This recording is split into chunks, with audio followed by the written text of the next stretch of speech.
afternoon, everyone here at CamEd and our friends and colleagues who will be watching this online. Today, again, it's my great pleasure to welcome Mr. Andy Hewson, the Managing Director from Heineken Cambodia. So welcome, sir. Thank you very much for your time. And I look forward to learning so much from you as my students are.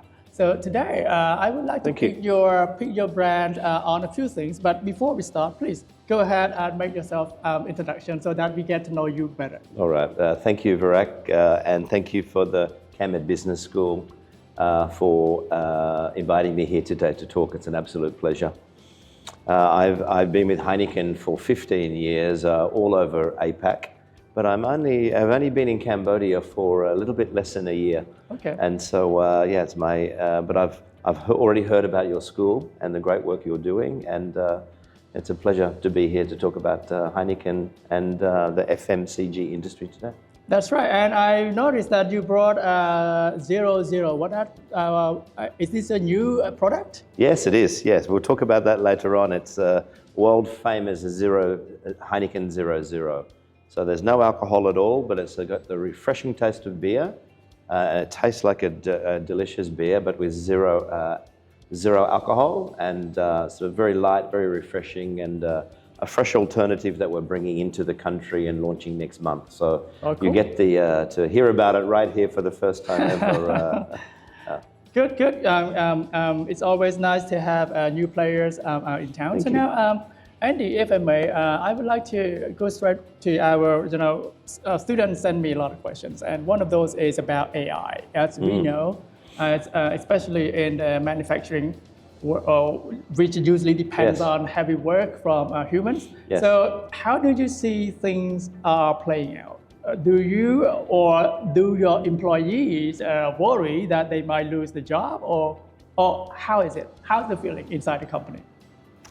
It's a really good question, but first I might just tell you a little bit more about Heineken in the background.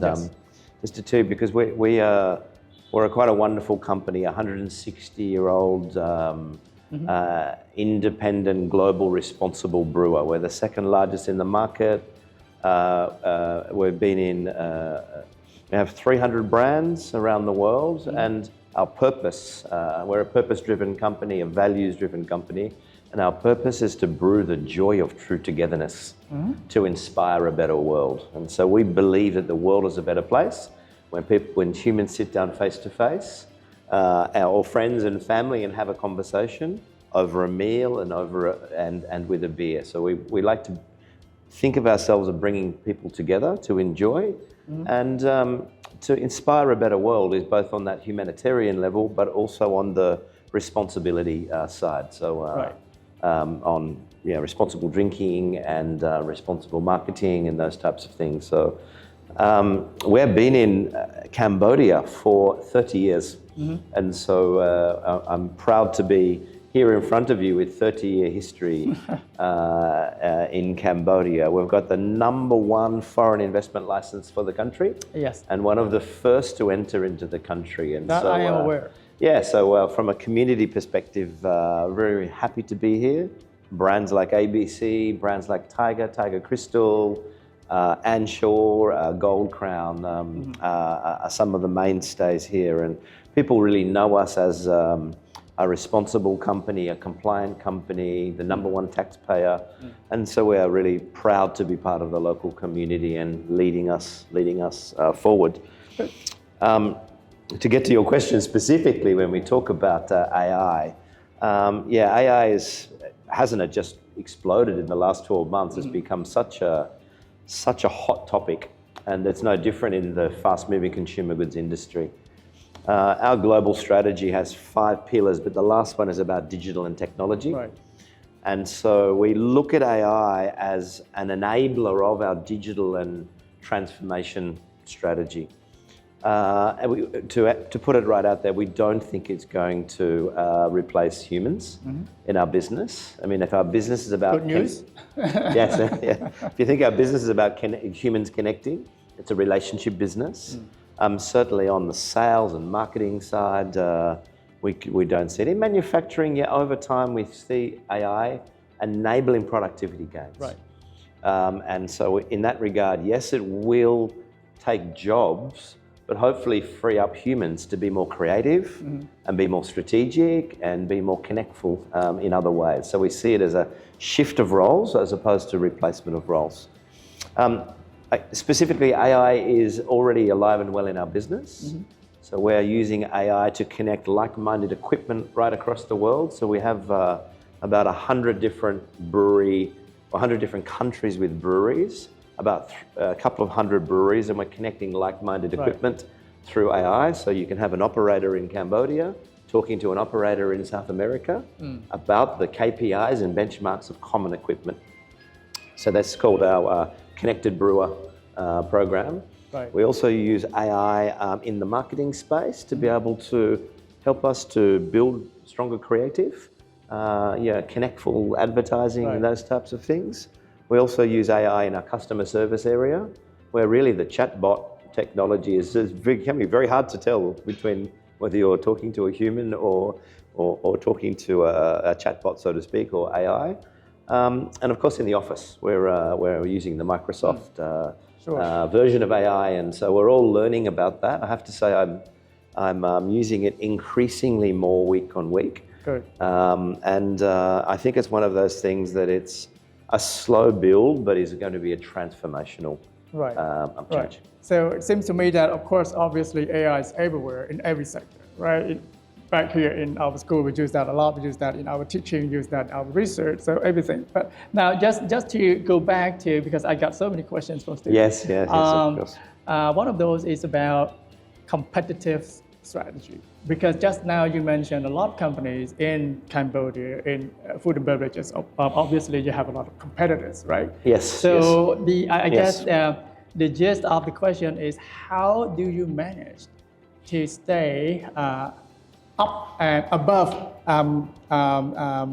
competitors? So what is your winning strategy, if you don't mind sharing?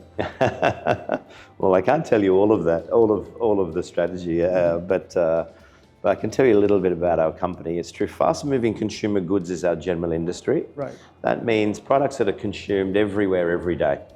And inside that, beer is a part of the beverage sector, and it is a very competitive place around the world, and also here in Cambodia. We're a manufacturing business, but also a consumer and customer business at our heart. And so brewing is a high-tech business. We have robotics and automation engineers, electrical engineers, and chemical engineers. And so but on the winning in a competitive marketplace, it is a crowded market here. There is seven major beverage players or brewing players, all competing for a market which is smaller than it was in 2019. So the market has never recovered post-COVID. Right. And that's really because there's less foreigners living in the country, and there's less tourists. Disposable incomes are also very, very tough. So what we're seeing really is the trends shifting in the marketplace. And so that gets me to probably my first point specifically on how do we win? How have we been number one, not number one for 30 years, but after 30 years, number one in the marketplace? That's really a deep focus on customer and consumer insight. Right. Everyone in our business is trying to understand the why, or the 5 whys of why consumers are behaving the way that they do. And so consumers are those that are the end users of the product, as separate and distinct from customers, who are our B2B customers that we sell beer to and whom ultimately sell to the consumers.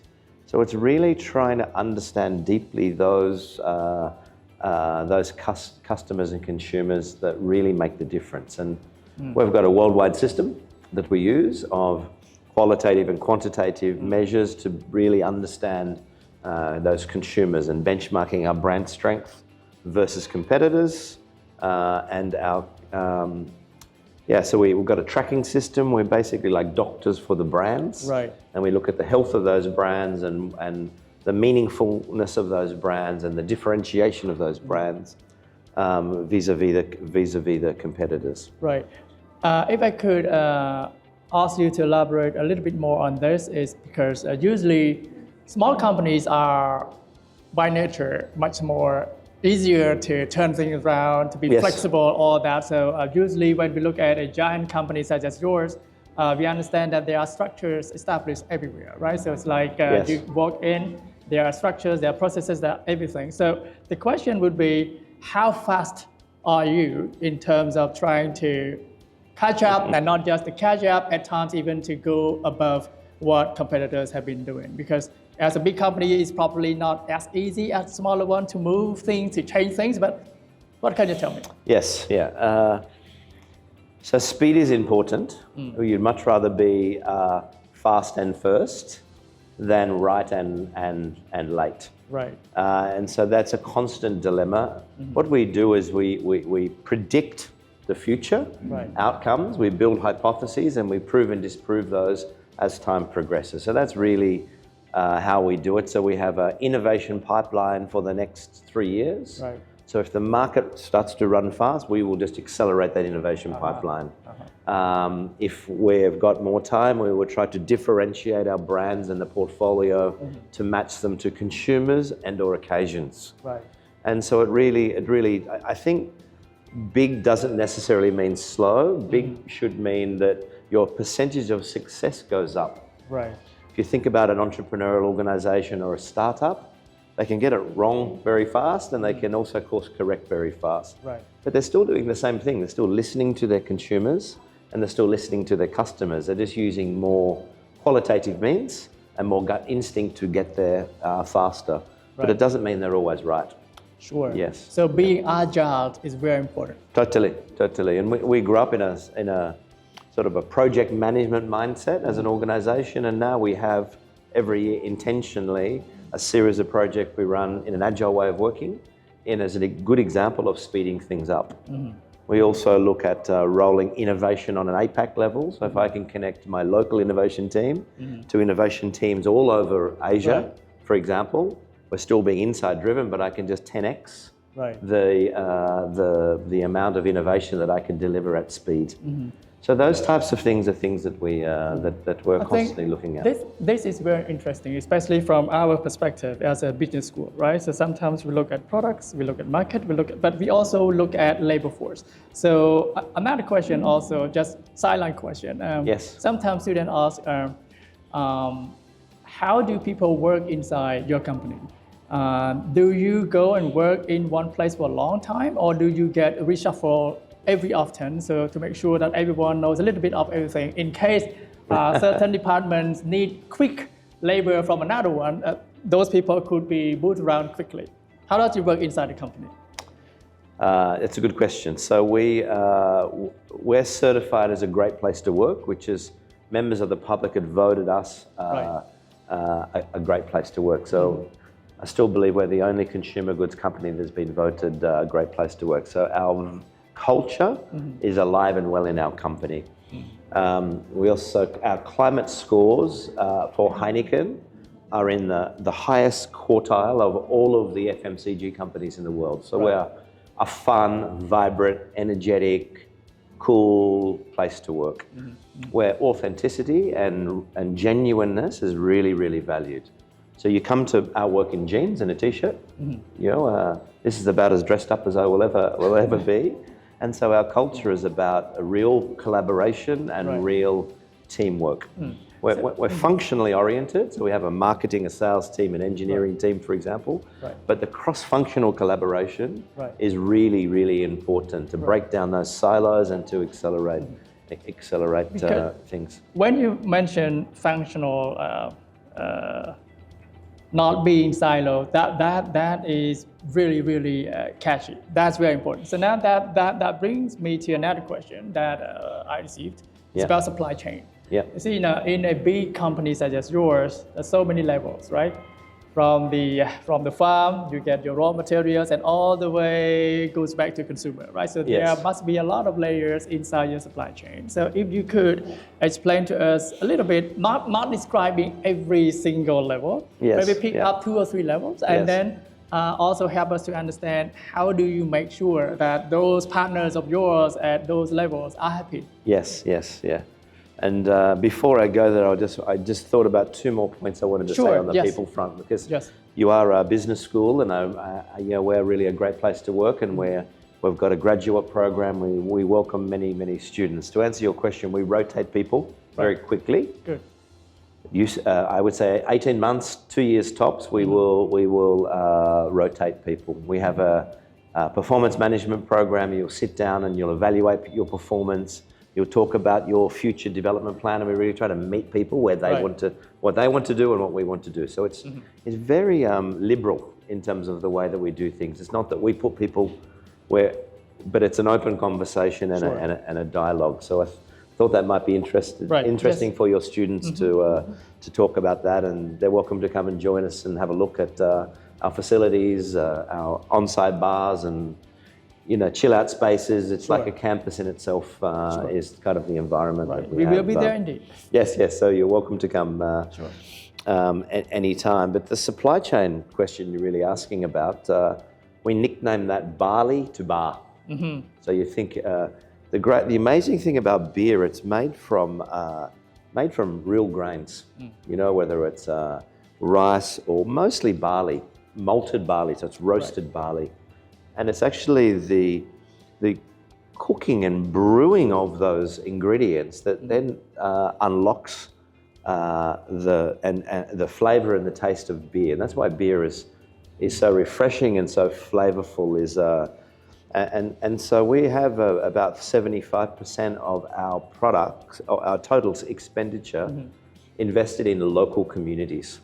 And so having a good brewing industry in your country not only is great for jobs, great for high-tech manufacturing jobs, but it also really adds value in all aspects of the supply chain.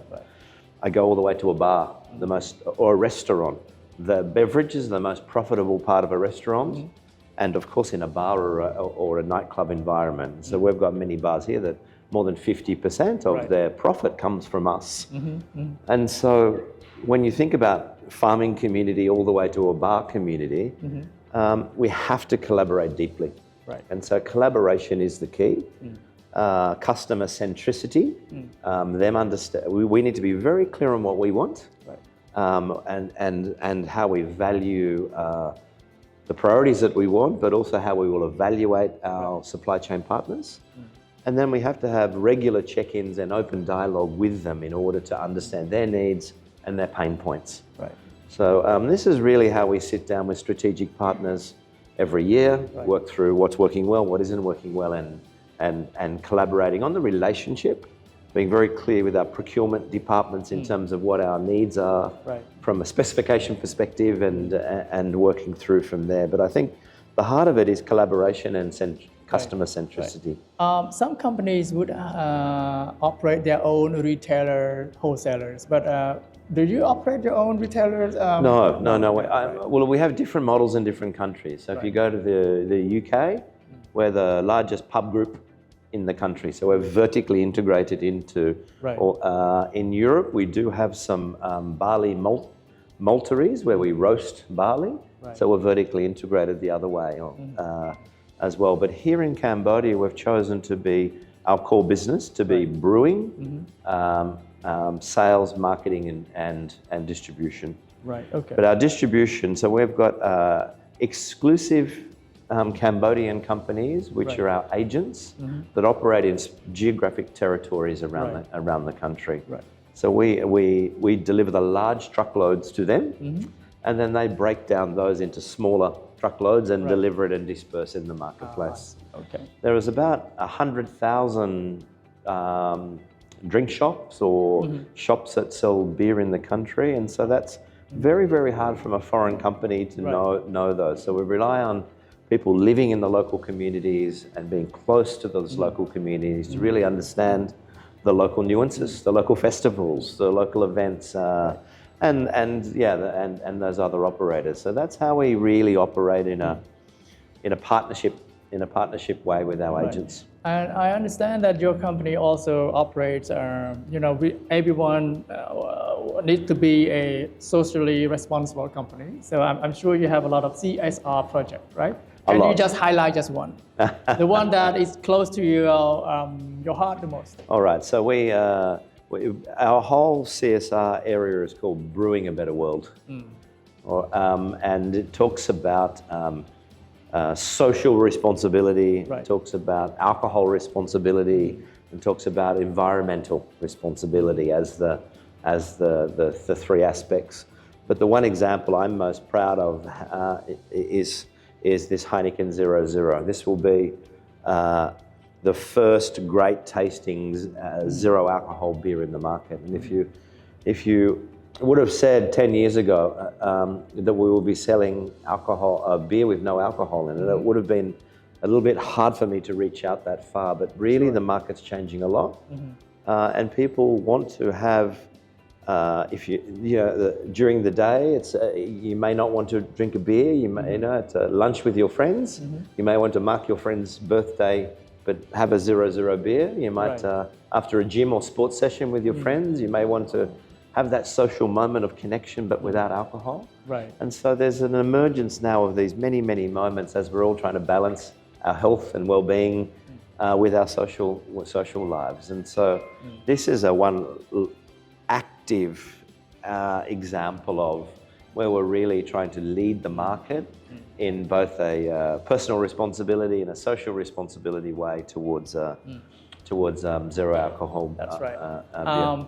I wish I could keep you forever, but I know that you have your time limit. Now, the very last question Yes. really is how do you see your company in the next 2 years? I will not be asking the next 5 or 10 years because that is no longer valid now, because in the current environment in which we operate, things keep changing so fast. So maybe not too long a vision, but in the next 2 years, where would you like to see your company? You're so right. The speed of volatility since COVID or since recent years is unbelievable. And particularly in a developing country like Cambodia, it is magnified yet again. And then a country that's coming out of some challenging times, is another overlay. And so, but we want to still continue to responsibly serve the country. We want to be a leader to show of the positive and proactive contribution a foreign investor can contribute to the community and society as a whole. We want to have a healthy business. We want to be the market-leading beer company, and we want to be continuing to surprise and delight consumers with innovation, new products, and new process or technology innovations as they come up in ways to serve our customers around. We're very privileged to be here for 30 years, very proud of the good work that we have done, and very responsible in the care that we make sure that we offer our customers and consumers. So we will definitely still be caring for the community and part of the Cambodian community for the next few years and hopefully the next 30 years. Sure. Yes. There's no reason why not. Thank you very much, Andy, indeed. And Thank you, here as